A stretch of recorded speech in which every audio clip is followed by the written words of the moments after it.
Head over to a little bit of just random fun news as well as important news to know. So big important news to know. Let's cover the news this week. The Mach-E. The Mach-E Select for the next portion of the year, for the last half of the year, is getting a lithium iron phosphate battery. Good news about that. It doesn't have less autonomy like there had been original talk. So it looks like the autonomy is going to be good. You can charge on a fast charge rate up to 100%. So faster charging. It's only positive. And the price has just been dropped by 8%, folks, roughly 8% on the models. So a big pricing decrease on the Mach-E. Now, if you just bought your Mach-E 4 or 5 months ago and you want to trade it, that's not great news for you. But if you have a Mach-E, you most certainly have a very good chance of loving it and not wanting to change it. So thank you, Outsider Reviews, LFP batteries. And here's the thing. Most Mach-E people are going to want to keep their Mach-E for several years. So it gives time if you didn't pay it cash. Whether you paid it cash, financed it, or leased it, that price drop isn't going to affect you that much. But if you just bought one and you're thinking of, let's say, switching to a Lightning, not a great time. Speaking of Lightning, I've got Lightning news for you.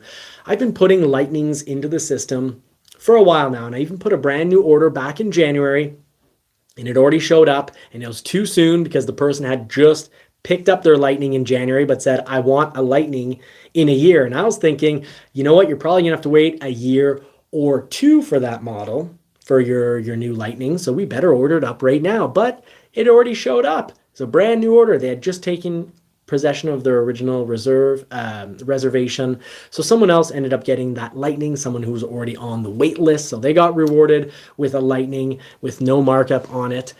But here's some Lightning news. One, Lightning went from, when it was available, from being $50,000 over to having a few around, being available at MSRP.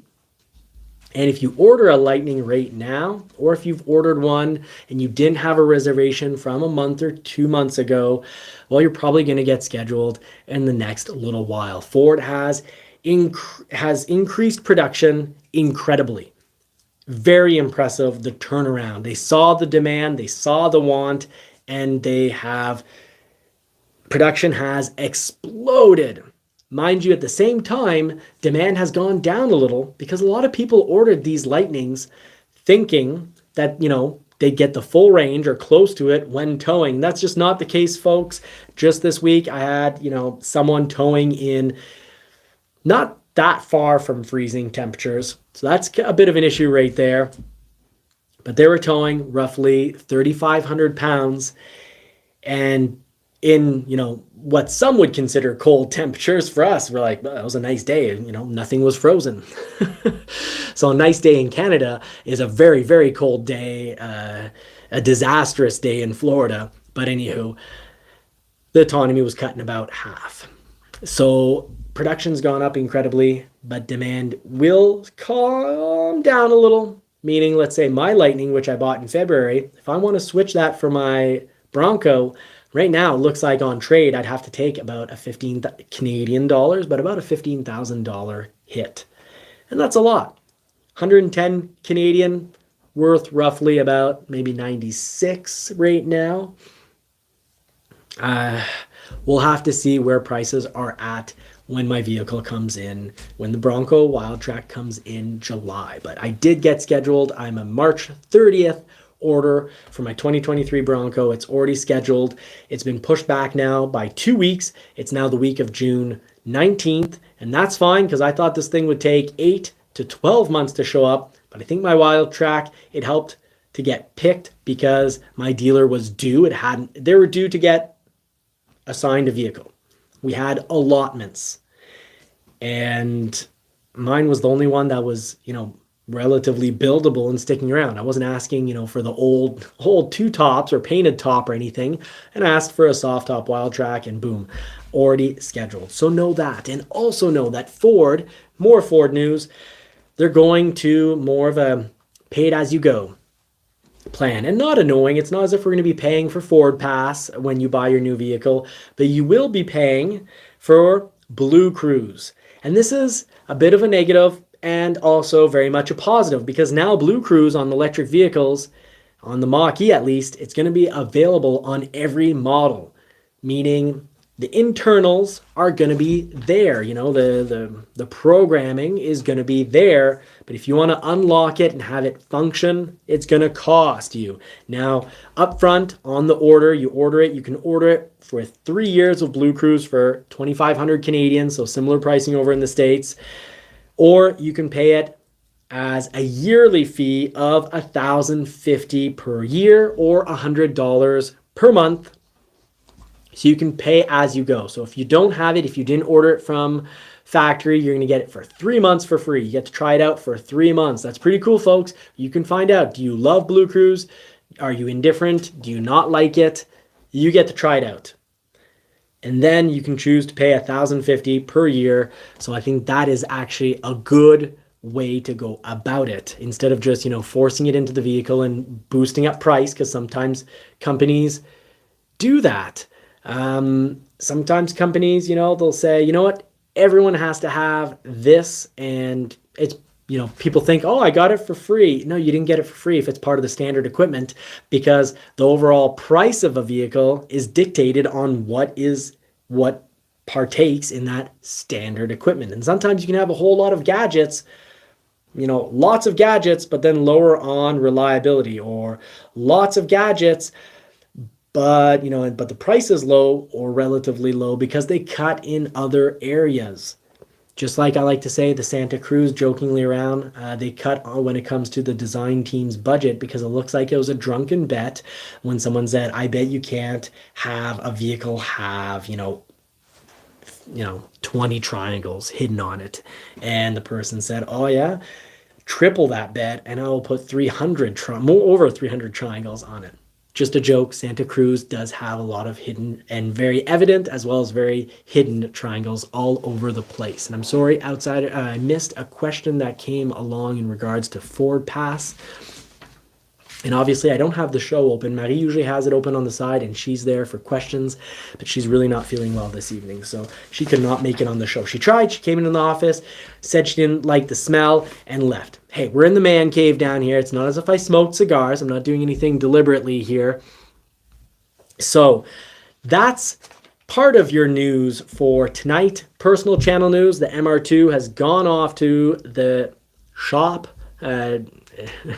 My buddy mechanic is going to be taking care of it, because it has more than just a programming issue. Mind you, my Toyota MR2s have always been unreliable and problematic, and this one's famous for it because at one point it was off for years. So the W asked about how much Ford pays for the pass for each vehicle.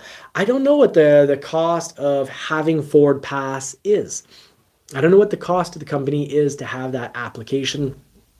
I would think having an application created and maintained, its initial creation must have been in the millions, but then again, it's spread across every single vehicle. And then having Lincoln Way, which is, Lincoln's Ford Pass, well, they're so similar that I can't see there being much of a cost difference. And then it's just maintaining and trying to improve. So obviously there's a team there, but we're not talking about thousands of employees here. So I don't think the cost is, I don't think there's much cost reflected in the overall price of a Ford vehicle, and it's also free for us. Now, it's free for us, so we don't have to pay for Ford Pass.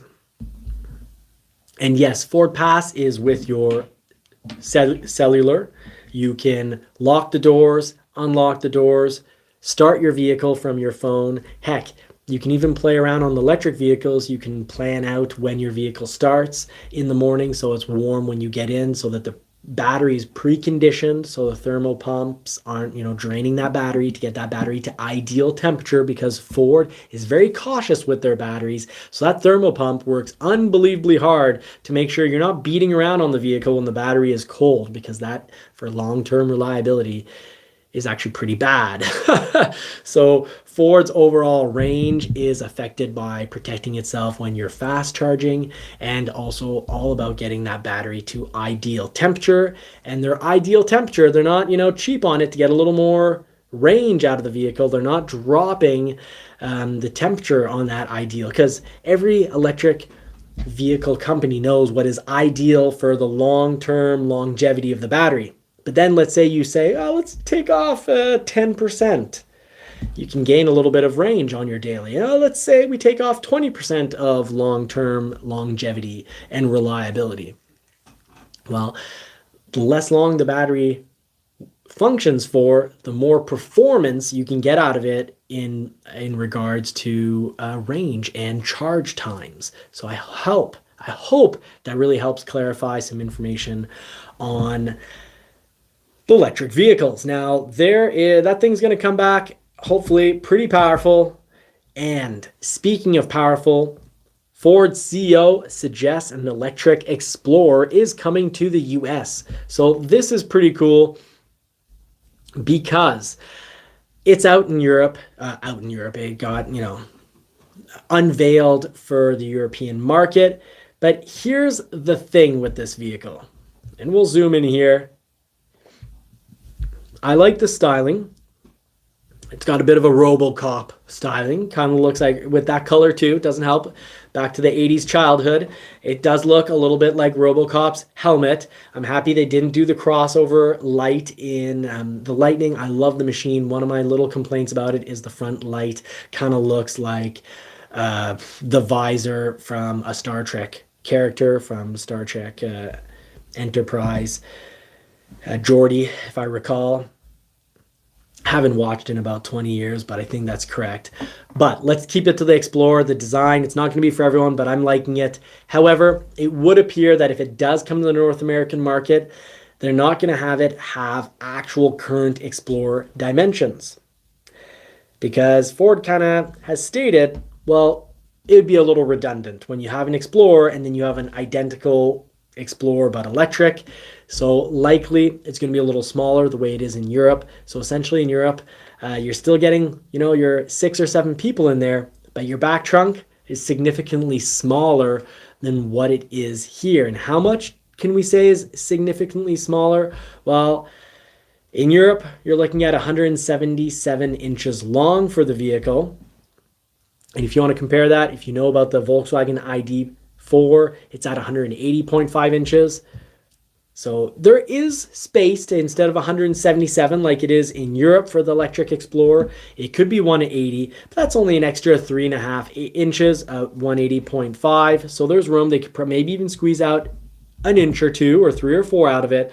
But that's a huge difference because the current Explorer is, if I recall, 200 inches long. So there we have it right here, because I like to show proof when I can. 200 inches long for the current Explorer. So that's a big difference. That's 2.5 feet smaller. And can they remove it from the first row leg space? No. Can they remove it from the second row space? No. You need to be able to put baby seats in there or adults. Can they remove it from the third row? No. You need to put adults back there, because I do fit in the third row of a current Explorer. So likely we're losing 2.5 feet off the back trunk, meaning the trunk's going to be pretty much not very useful, except for when you put the seats down. But do remember, there's the whole front trunk area that's going to allow you to, put tools in there. Things that if you're in an accident, you wouldn't want flying around all over the vehicle. If you hit the brakes all of a sudden or hit something and then the vehicle rolls, you don't want to carry certain things in your Explorer trunk, like a chainsaw. But what would be cool about an electric Explorer is you can put your chainsaw or whatever dangerous tools, a hammer, a brick, whatever, in the front. And if you have an accident, it's not flying through the cabin. Only thing that would be safely fly through a cabin is like a box of Kleenex. And even even that, a box of Kleenex hitting your head at 100 kilometers an hour, if you have a head-on collision between two vehicles doing both 100 kilometers, the force or the speed of how things are going to fly in the vehicle is 200 kilometers. So if they're going 70 and you're going 100, well, then everything in your vehicle is moving around at 170 kilometers. Yes, at 170 kilometers an hour, or let's say roughly 130 miles, a box of Kleenex can cause some damage, but a chainsaw will just tear through everything. So, not good, but we've got that front area here that we can put those things away in. So I'm looking forward to an electric SUV. Ford is saying that, while Ford lost, for quarter one of 2023, Ford lost almost $800 million on this electric project, causing some people to say Ford is going to be going out of business within 1 to 3 years. They also say that because, they've had a lot of recalls. Well, people that have a vehicle and you have a complaint and it doesn't get addressed and you get told, go home, it's your problem, those customers aren't buying a vehicle again. A lot of Ford customers very happily buy another Ford vehicle because when Ford has problems, they issue a recall. So journalists get it wrong when they say that Ford is going to go bankrupt because they have recalls. They're not going to go bankrupt because they have recalls because of customers leaving. Because I think realistically, we all know no one's perfect, nothing's perfect, no product is perfect. And I'm buying a lot of my electronics now from one particular store, and I go out of my way to get it from this store because they're one of the last companies that I can buy from. And when there's an issue, they don't tell me, oh, no, we don't handle that. Phone the manufacturer. And then you contact the manufacturer and they say, no, go back to the store. And then you're back and forth between the two and no one wants to help you out. And then you're just like, you know what? I'm just going to keep my junk. And I went through multiple dehumidifiers like that. I got tired. My pool pumps continued to leak. So after the second or third pool pump, I got back that leaked. I was just like, you know what, I'm going to deal with it. And now it leaks after 1 or 2 years. It leaks too much. And I can't even run the pool. I lose about 2 inches over about 20 hours. So I can't even run my pool. I need to buy a darn new pool pump. Ford deals with their issues through recalls. But yes, they have on the electric project have lost $722 million in the first quarter of 2023. However, Ford is also saying that in the upcoming years, they're going to start making money, profit, not just revenue, but profit with their electric vehicle business. And that's going to be good for shareholders. And that's also going to be good for us because it means less recalls, and it means more interesting, higher production of these electric vehicles, more interesting options coming down the road. Do remember the Canadian Ontario plant that was currently building the Edge, the Nautilus, and other Ford and Lincoln vehicles. They're going to be making this electric Explorer there, as well as 4 other electrified vehicles. So will they be 100% electric or plug-in? Stay tuned because I'll be covering that